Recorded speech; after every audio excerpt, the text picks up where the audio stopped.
How are people affording these homes? I get this question all the time, and apparently there is a secret weapon that some home buyers are using. So let's get into it. All right, Nepo Homebuyers, 40% of under 30s received family money for a down payment.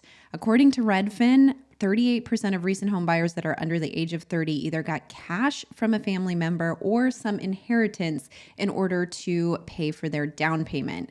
First, that's pretty cool, pretty lucky, pretty awesome if that's you. Second, it's pretty sad that that's where our market is in order for people to buy homes. Young home buyers have often had help from family, but starter homes are increasingly unaffordable. This says the share of affordable homes for sale in high opportunity neighborhoods has declined from 37% in 2013 to just 13% in 2022. And this article from the Phoenix Business Journal is talking about the same thing. And I wanted to call out, they're talking about generational differences here.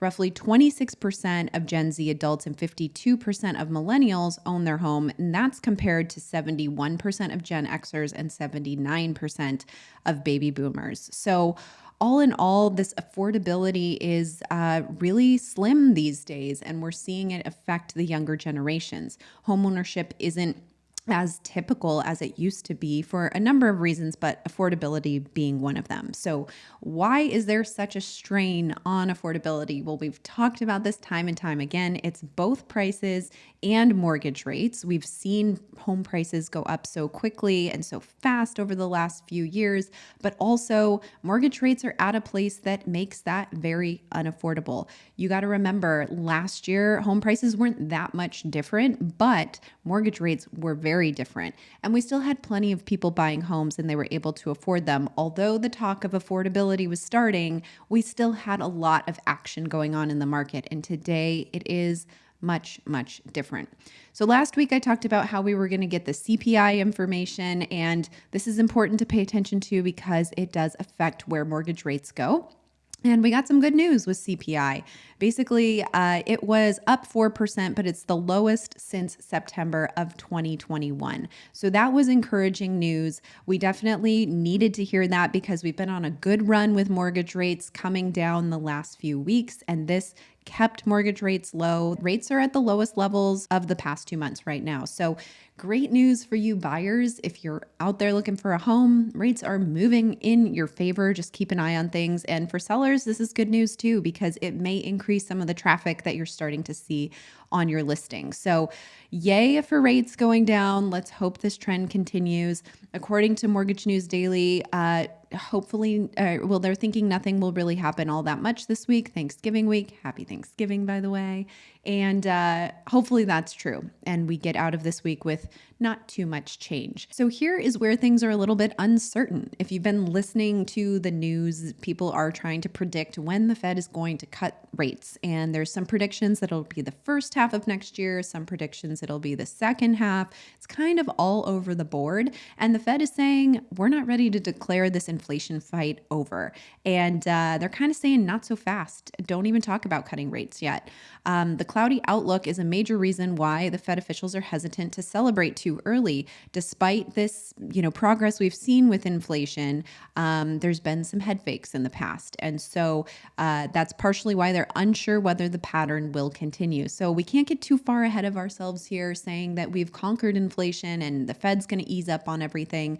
There's still a lot of question about recession and debate on whether we're in one or going to be in one and how long it's going to take. So a lot of question marks out there, but for now, at least rates are moving in a positive direction for us as far as mortgage rates, and hopefully that continues.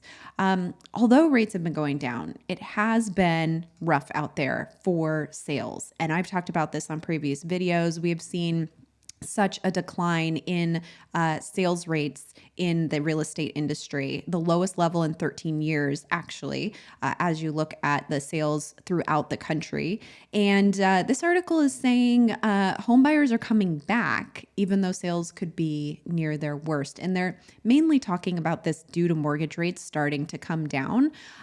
Even Lawrence Yun, who is the chief economist for the National Association of Realtors, he's coming out and boldly saying that he expects rates to fall to the range between 6 and 7% in the spring.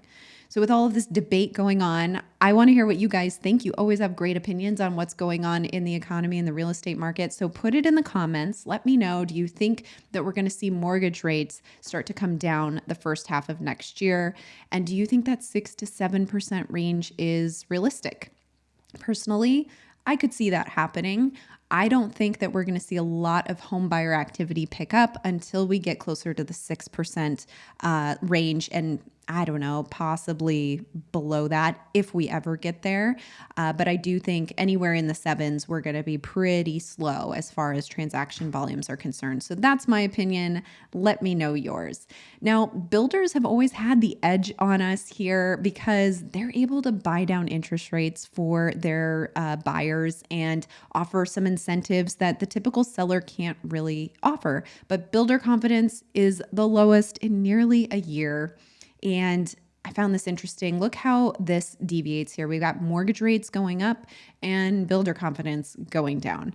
So builders are kind of ho-hum about everything. It finally has taken a toll on them. And if rates continue to stay high, I think builder confidence will remain low. But if we do start to see improvement in rates, then it's very likely that that builder confidence will change. So Phoenix is also seeing this downward trend on everything. So let's look into that. First of all, if this is helpful for you, hit that like button. I'd appreciate it, and consider subscribing. We haven't looked at the Cromford Market Index graph like this in a few weeks, and I always love to show this because, we talk about the numbers every week, but if you can't see the trajectory, sometimes it's hard to picture. So for those of you who are new, I'm a subscriber to the Cromford Report, and they have excellent information. Their market index is about the balance in the market, supply and demand. And as this goes lower, the closer we get to a balanced and buyer's market. We were coming from a seller's market.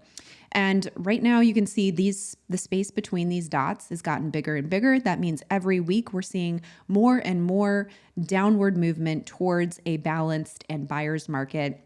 Last week I said, I am confident we will be in a balanced market this week, and we sure are. We are right on the edge of a balanced market right there. We have our demand continuing to go down at 69.4, and then supply continuing to come up at 63.5.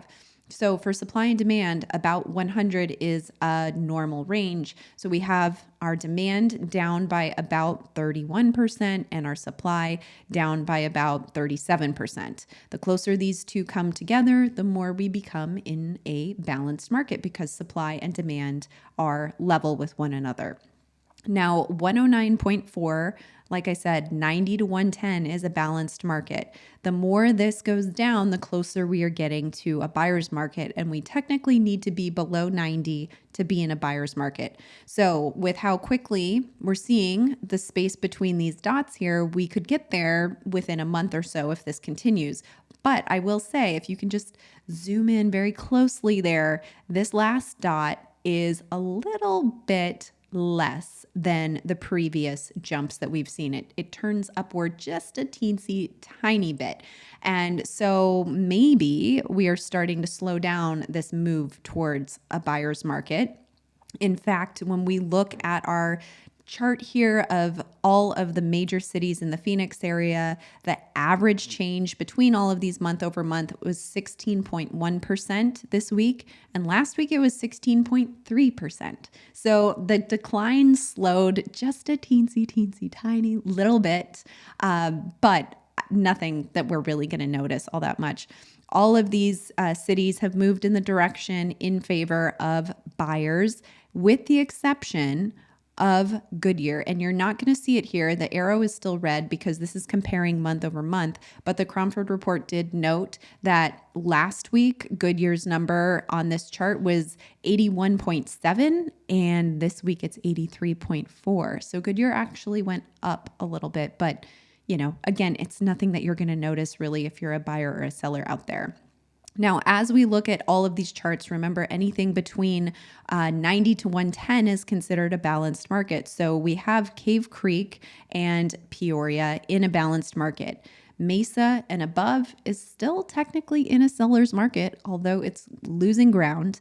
And then we have Surprise, and below, all of those are in a buyer's market technically. So with all of this deterioration going on in the market, what does that mean for your home value? You might want to check that out and just get an instant home valuation. I have a link for that if that's useful for you. I think things will continue to decline and be really slow through the rest of the year, as it typically is with the holidays. But keep in mind, as a buyer, you might be able to get a good deal, and especially if you're an investor. I talk more about the investor landscape on my video from Friday. So if you want to check that out, take a look right here. And I hope everyone has a happy Thanksgiving. I will be back later this week with another video.